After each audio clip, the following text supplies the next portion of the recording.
Hello, Jen Schwimmer here. Welcome to today's vlog. Before we get to today's subject, I just want to share a short item with everybody. A happy short item.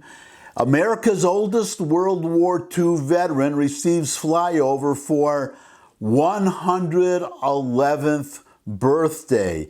America's oldest World War II veteran received a military flyover for his 111th birthday on Saturday as the coronavirus changed plans for a more traditional birthday celebration. Last year, New Orleans native and World War II veteran Lawrence Brooks received cupcakes, music, and lots of kisses at the National World War II Museum as the facility hosted him for a birthday party for the 5th year in a row. This year, the celebration came to him because of the coronavirus pandemic as he watched from his porch while an entire squadron of World War II-era aircraft did a flyover in his neighborhood, the Times-Picayune reported.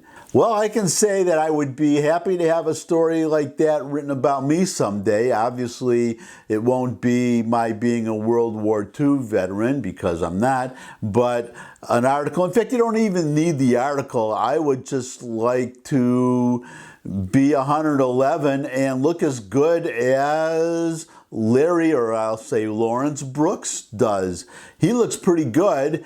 He's supposed to be one of, well, he is. He's one of these, I guess if you say older people are most at risk for coronavirus, obviously somebody who's 111 is in that category. So it's too bad that he could not have his usual celebration, but I'm guessing that the coronavirus panic will be over a year from now, I hope. And from the looks of him, again, it looks like he'll be around for his 112th birthday. It may be another birthday or two or three or even more after that. Anyways, happy birthday, Mr. Brooks. I hope you have a lot more. And now on to today's subject.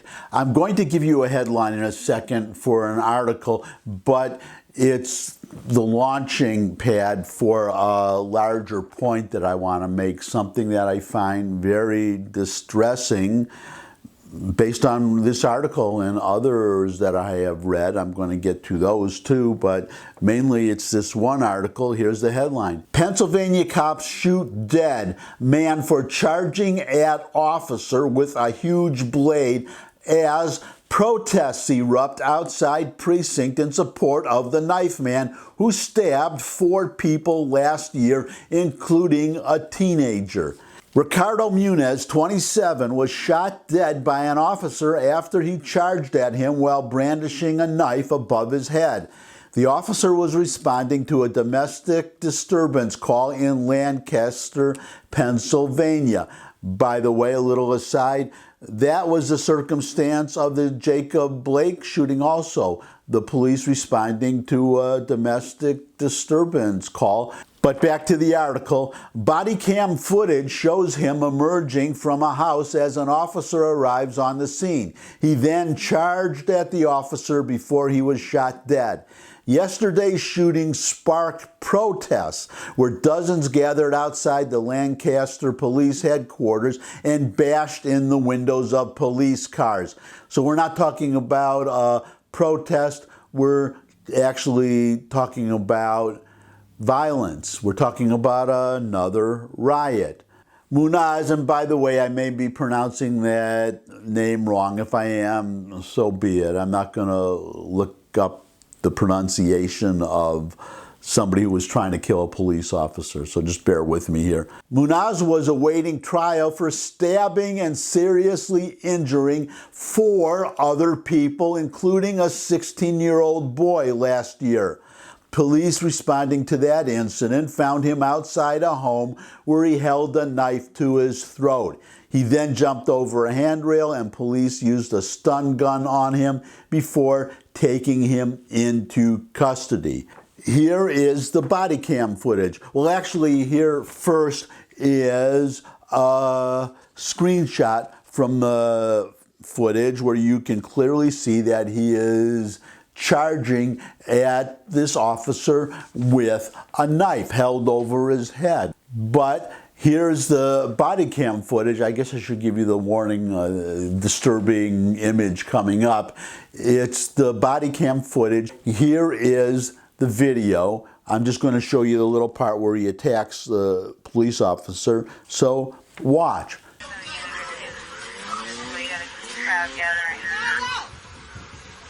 28's coming your way. Quarter two, two boy. Where'd they go?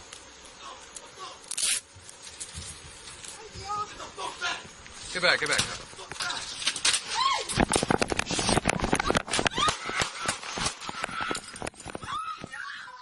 Here is that video again in slow motion, because what you just saw happened very quickly. So here it is again in slow motion.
So now you saw the video, you saw the slow motion, you saw the screenshot, a clear case of a man attacking a police officer with a knife, and that is no little pen knife too. If you notice, that was almost a machete. That was a very large knife, and he already had a record. And by the way, the police would know this if whoever called in the domestic disturbance complaint knew the person's name and gave the name. They would have looked him up. They would have known that he had already stabbed 4 people.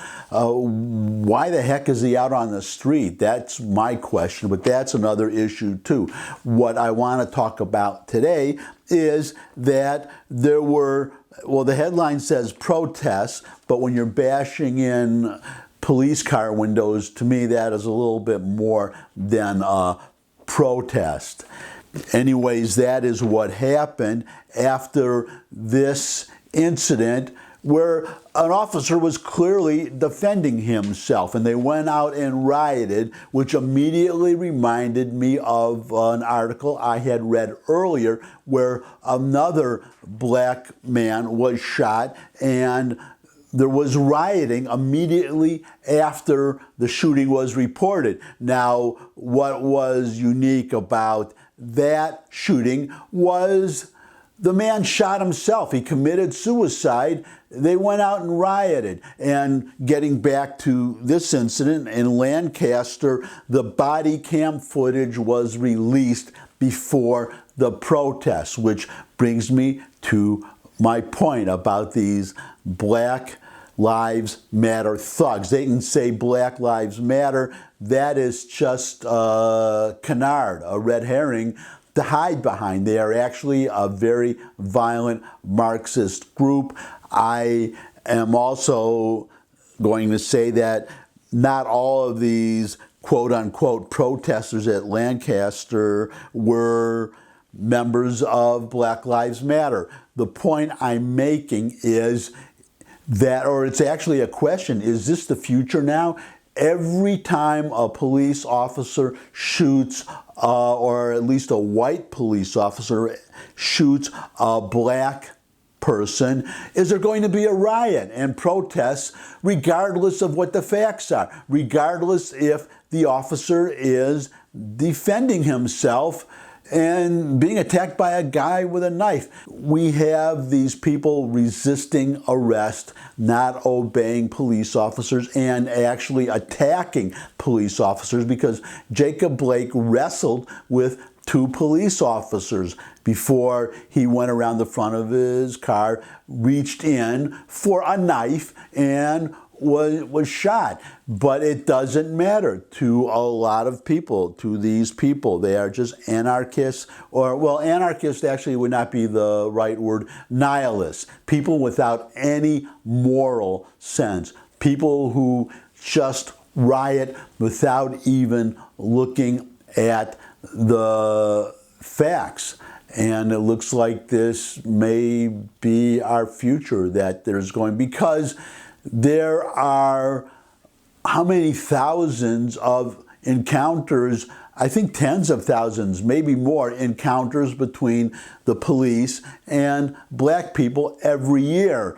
Out of literally millions of these cases over the years, there are just a handful of cases where an unarmed black person has been shot by a police officer. So the odds are small, but they are not zero, and that is what is important.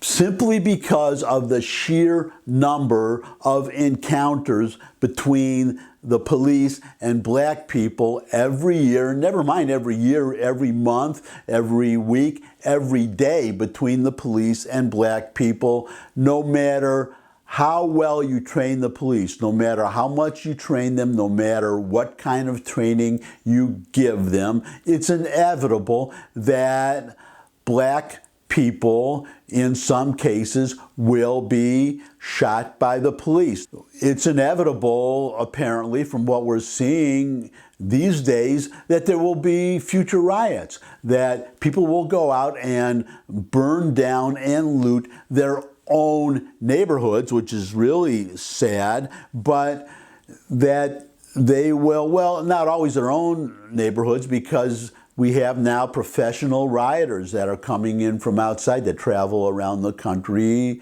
starting riots, participating in riots, causing violence, which makes it even worse.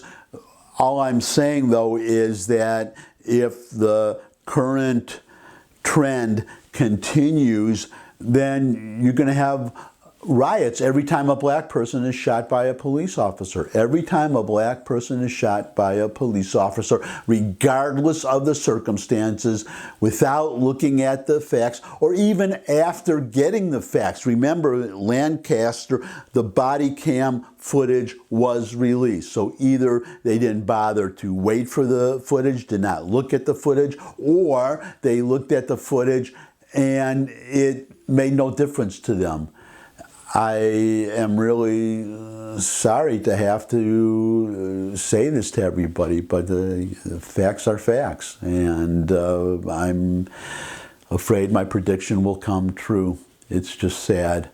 And I guess that's it for today. Thumbs up if you like this video. Share it with anybody you think would also like the video. Got any comments? You can put them in the comment section below the video, as well as questions, suggestions for future topics. You could subscribe. I love getting new subscribers.